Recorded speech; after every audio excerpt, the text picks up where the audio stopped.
Kali ini aku nggak boleh kelewatan cooking challenge Roma Kelapa. Siapa tahu aku menang. Doain ya Mams. Sekarang aku mau buat coconut lava dessert.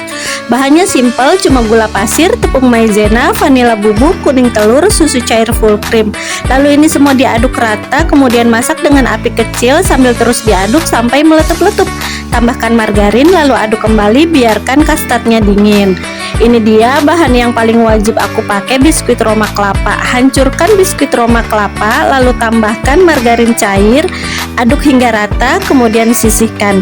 Jika custardnya sudah dingin, satukan dengan whipped cream, lalu mixer. Jadi deh diplomatnya. Untuk layer pertama, aku masukkan biskuit Roma Kelapa, lalu semprotkan diplomatnya. Timpa lagi dengan biskuit Roma Kelapa, lalu timpa lagi diplomatnya. Terakhir aku beri flak kelapa dan kelapa serut.